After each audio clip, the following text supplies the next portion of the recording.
வணக்கம். சற்று முன் கிடைக்கப்பெற்ற மிக மிக முக்கியமான செய்தி ஒன்று வெளியாகி உள்ளது. அனைத்திந்திய அண்ணா திராவிட முன்னேற்ற கழகத்தில் ஒருங்கிணைப்பாளர் ஓபிஎஸ் தான் நீதிமன்றம் வெளியிட்டுள்ள மிக மிக முக்கியமான அறிவிப்பு. கடந்த 2021 சட்டமன்ற தேர்தல் வரை அதிமுகவின் ஒருங்கிணைப்பாளராக ஓபிஎஸ் அவர்கள் பதவி பிரமாணம் பெற்றுக்கொண்டார் 2026 வரை. ஆனால் சட்டமன்ற தேர்தலில் தோல்வி அடைந்ததற்கு பிறகு உட்கட்சி மோதலின் காரணமாக அதிமுக இரண்டாக பிரிந்தது.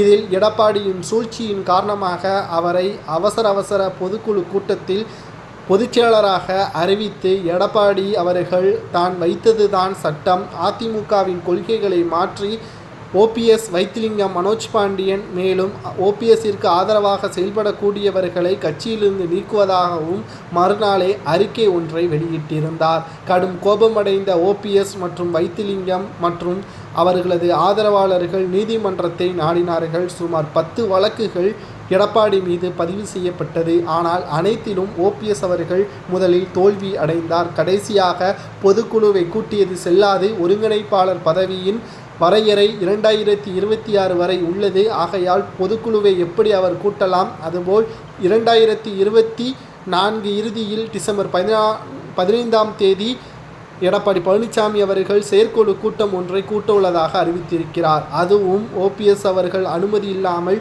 கூட்ட முடியாது என்று நீதிமன்றம் தற்பொழுது தெரிவித்திருக்கிறது. ஒன்று, செயற்குழு கூட்டத்தில் ஓபிஎஸ் அவர்கள் பங்கேற்க வேண்டும், இல்லை என்றால் செயற்குழு கூட்டத்தை கூட்டக்கூடாது. இதில் ஏதேனும் ஒன்று தான் நடைபெற வேண்டும் என்பதற்கேற்ப நீதிமன்றம் தெரிவித்திருக்கிறது.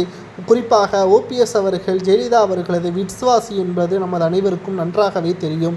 ஏனென்றால் ஓபிஎஸ் அவர்களை பொறுத்தளவிற்கு சிறைக்கு செல்லக்கூடிய சூழல் ஜெயலலிதா அவர்களுக்கு இருந்த பொழுது 3 முறை முதல்வராக பதவியேற்றார். அது மட்டுமல்ல, தொடர்ச்சியாக பல்வேறு விமர்சனங்களுக்கு உள்ளாகும் பொழுது ஓபிஎஸ் அவர்கள் தன் மீது வைத்த நம்பிக்கையும் அதிமுகவின் வளர்ச்சிக்காக பல்வேறு அவமானங்களையும் தாங்கிக் கொண்டார்.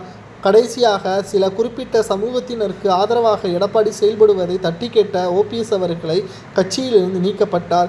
இதற்கு பழிதீர்க்கும் விதமாக ஓபிஎஸ் அவர்கள் எடப்பாடியை ஆரம்பகால கட்டத்திலேயே அவரை கட்சியிலிருந்து நீக்கியிருக்கலாம். ஆனால் நியாயப்படி நீதியின் அடிப்படையில்தான் எடப்பாடி தண்டனை பெற வேண்டும் என்பதற்காக இவ்வளவு காலம் பொறுத்திருக்கிறார். கடைசியாக நீதி எப்போதுமே கடைசியில்தான் வெல்லும் என்பதற்கேற்ப ஓபிஎஸ்ஸிற்கு ஆதரவாக டிசம்பர் 15ஆம் தேதி செயற்குழு கூட்டத்தில் ஓபிஎஸ் அவர்கள் கலந்து கொள்வார். அதை தடை செய்யும் பொருட்டு செயற்குழு கூட்டத்தை கூட்டக்கூடாது என்றும் நீதிமன்றம் தெரிவித்திருப்பது சரியா தவறா என்பதை கமெண்டில் கூறுங்கள்.